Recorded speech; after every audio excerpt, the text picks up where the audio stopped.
সিলেটের গর্বিত মানুষ শাহজালাল রহমাতুল্লাহ আলাইহির জন্য সিলেটের জমিন বড় গর্বিত। সেই শাহজালালের ইতিহাস জানেননি?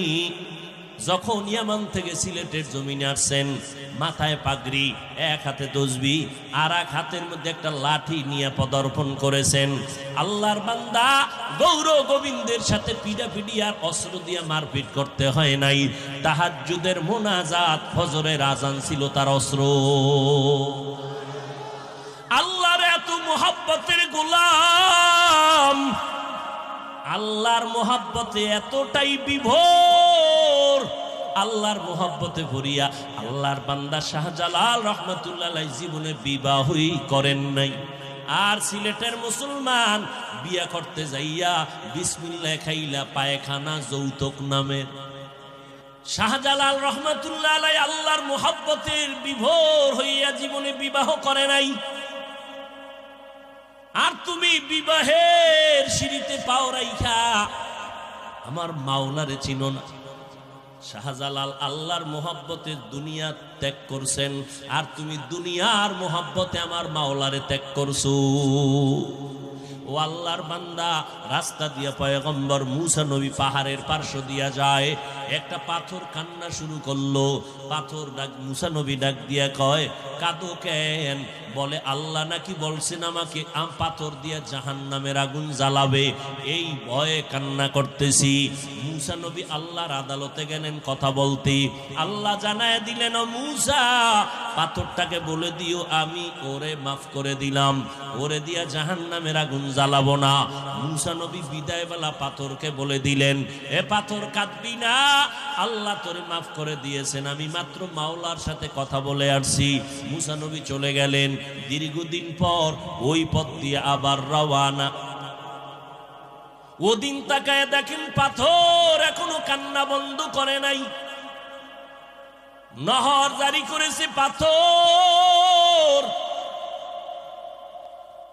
মুসা নবী বললেন, তোর সুসংবাদ দেওয়া হয়েছে, তোকে দিয়া জাহান্নামের আগুন জ্বালাবে না, আবার কেন কান্না করো? এবার বলে, নবী পয়গম্বর মুসা, এতদিন কান্না করে জানতে পারলাম আমার মাওলার কাছে কান্না বড় প্রিয়। এতদিন কান্না করছি জাহান্নামের ভয়, আর এখন কান্না করি মাওলার মোহাব্বত। যত কাঁদবো মাওলার মোহাব্বত বাড়বে। কান্না করলে সন্তানের কান্নায় মা বাবার মোহাব্বত বাড়ে। ছাত্র যদি কান্না করে ওস্তাদের মোহাব্বত বাড়ে। আসামি যদি কান্না করে বিচারকের মোহাব্বত বাড়ে। বান্দা যদি কাঁদে আমার মাওলার মোহাব্বত কেন বাড়বে না? পাথর যদি কাঁদে জাহান্নামের ভয়, আর তুমি মানুষ মোনাজাত দিলে কান্না নাই। আবার এক হুজুর কয় বেশি কান্না করে লাভ নাই। অথচ মদিনার নবী বলেন, এক ফোঁটা চোখের পানি যদি কেউ ফেলে দাও, গাভীর ওলান থেকে দুধ বের করে ভেতরে ঢুকানো যেমন সম্ভব না, কান্নাওয়ালা বান্দা বান্দিকে জাহান্নামে ঢুকানো সম্ভব হবে না। আল্লাহ কোরআনে বলেন, বেশি বেশি কান্না কর, ফালিয়াজহাকু কালিলা ওয়ালিয়াবকু কাসীরা। শুধু কাঁদতে বলে নাই, বেশি কাঁদো কম হাসো। হাসলে কলব মরে যায়, কানলে কলব জিন্দা হয়। কিন্তু অনেকে বলে, হুজুর মনে চায় কান্না করি, চোখে পানি আসে না। ভোর রাতে আমার মালিকের সাথে কথা না বললে, নামাজ না পড়লে দিল নরম হবে না। যার দিল নরম হবে না তার চোখে পানি আসবে না। দিলটাকে নরম করো। আল্লাহ পাক বলেন, রে বান্দা তুমি বড় দুর্বল, মেধার বেলায় দুর্বল, খানার বেলায় দুর্বল, ধর্মের বেলায় তুমি দুর্বল। এমন অবস্থায় যদি তুমি জান্নাতের দিকে আগাইতে চাও, একা একা পারবা না, অন্যের সাহায্য নেওয়া লাগবে, না হয় আগাইতে পারবা না। বলে, অন্যের সাহায্য বলতে কার সাহায্য নিবা?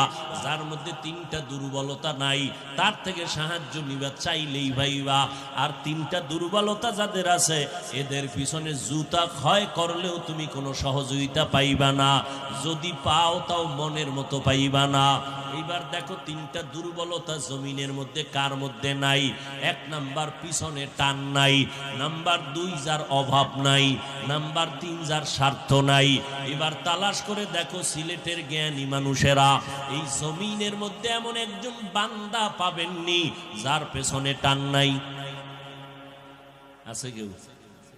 সবার পেছনে টান, যত আগাইতে চায়। ছেলে কয় আমারে দাও, মেয়ে কয় আমারে দাও, স্ত্রী কয় আমার আশা পূরণ করো, মা বাবায় কয় আমারে দাও।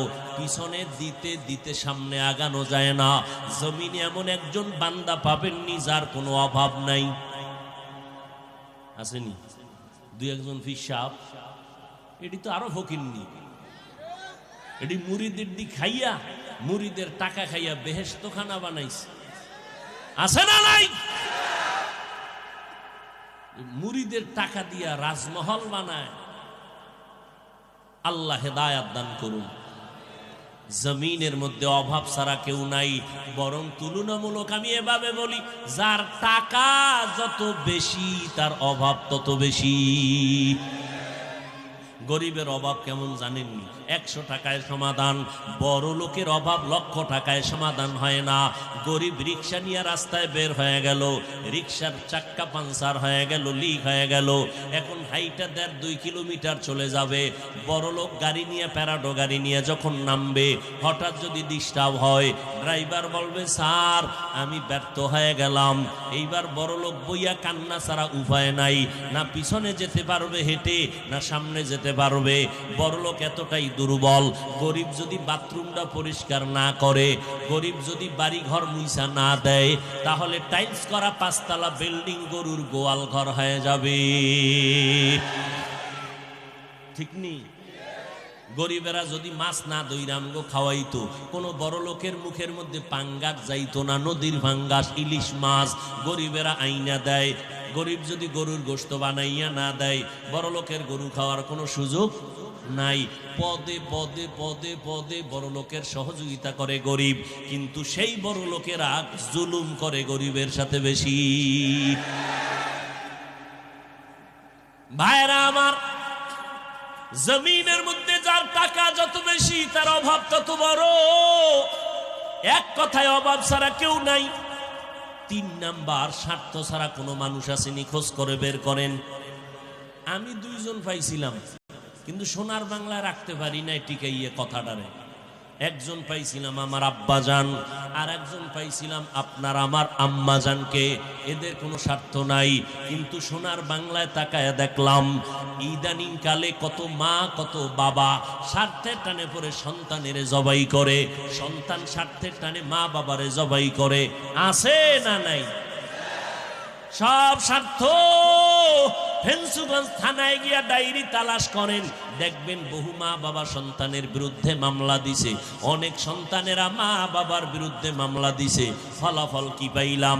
এই জমিনে স্বার্থ ছাড়া কোনো মানুষ নাই, অভাব ছাড়া কোনো মানুষ নাই, এই জমিনে পিছুটান ছাড়া কোনো মানুষ নাই। এই 3টা দুর্বলতা যার নাই, তিনি হলেন একমাত্র আমার আল্লাহ। ও বান্দা, আমি মালিকের পর তোর উপরে রাগ করি নাই। আমি যদি রাগ করতাম, এই বয়সে যেই পরিমাণ অন্যায় করছো, এই অন্যায় আর গুনাহ আর অপরাধ যদি মায়ের সাথে করতি, তোর মা তোরে লাথি মেরে তাড়ায় দিত। এতগুলো অন্যায় যদি বাবার সাথে করতি, বাবা তোরে আপন মনে করতো না। ভাইয়ের সাথে যদি করতি, ভাই তোরে ভাই বলে পরিচয় দিত না।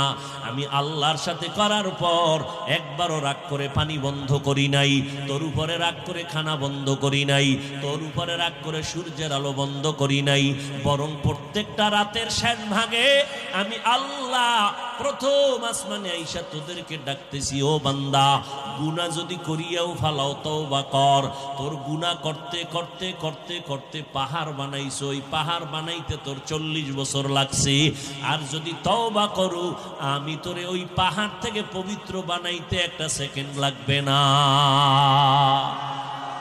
ইয়া ইলাহি মুঝসে মুঝকো দূর কর, ताके देखो मुझ में तुझको एक नजर, या इलाही तू मेरा माबूद है, या इलाही तू मेरा माशूक है। কুকুর মালিকের তা না খাইয়া মালিকের গোলামি করে, আর আমি মালিকের সব পাইয়াও মালিকের চিনি না। চিনি না দুর্বল থাকবো না, গাদ্দারি করি, উল্টা বিরোধিতা করি, তাহলে আমি তো মনে হয় কুকুর থেকেও নিকৃষ্ট। আল্লাহ যদি কয় তুই কুকুর থেকেও খারাপ, এটা অন্যায় হবে? বলেন না কেন? আল্লাহ সেই কথাই বলতেছেন, তোর এত দাম, কিন্তু তোর এখন যে অবস্থা দেখতেছি তোর দাম নাই, তুই কুত্তার থেকে খারাপ, তুই শুকর থেকে খারাপ। ওয়ালাকাদ যারানা লিজাহান্নামা কাসীরাম মিনাল জিন্নি ওয়াল ইনস লাহুম কুলুবুন লা ইয়াফকাহুনা বিহা ওয়া লাহুম আ'য়ুনুন লা ইউবসিরুনা বিহা ওয়া লাহুম আযানুন লা ইয়াসমাউনা বিহা উলাইকা কাল আনআমি বাল হুম আদাল উলাইকা হুমুল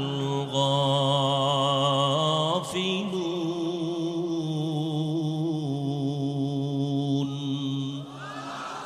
ই কালামে জিন্দা কুরআনে হাকিম হিকমতে উলা ইয়াজালসতু কদিম জামিউল ইলম ফিল কুরআনে হাকিম তাকাসারাত আনহু আফহামুর রিজালি।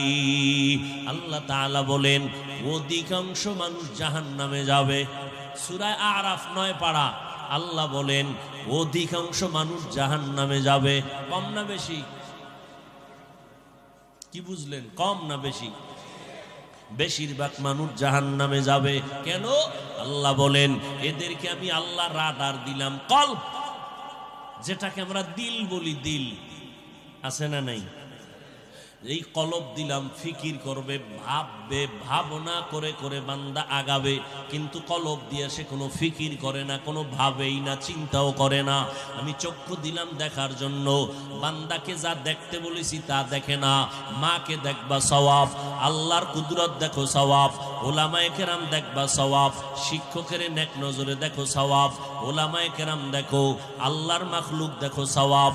কিন্তু সারা রাত বান্দা তুই মোবাইলের দিকে তাকাইয়া তাকাইয়া কবিরা গুনাহ করে করে রাত কাটাইলি। আল্লাহ পাক বলেন এই মানুষগুলো অধিকাংশ জাহান্নামে যাবে। আমি আল্লাহ কান দিলাম শোনার জন্য, যা শুনতে বলেছি তা শুনে না। শুনবি বান্দা মসজিদের আজান, শুনবা মা বাবার দাওয়াত, শুনবা উলামায়ে কেরামের কথা, শুনবা বড়দের কথা, কথাগুলো আমল করবা। তুমি কানের মধ্যে গীবত শুনো, তুমি কানের মধ্যে গালি শুনো, তুমি কানের মধ্যে বারবার তুমি মিথ্যা কথার আওয়াজ নাও। এই মানুষগুলো আল্লাহ কয় উলাইকা কাল আনআম, চতুষ্পদ জন্তুর মতো। কয় না না, বাল হুম আদাল, বরং চতুষ্পদ জানোয়ার থেকে ওই মানুষগুলো খারাপ। উলাইকা হুমুল গাফিলুন, এরা হলো চূড়ান্ত গাফেল, এরা হলো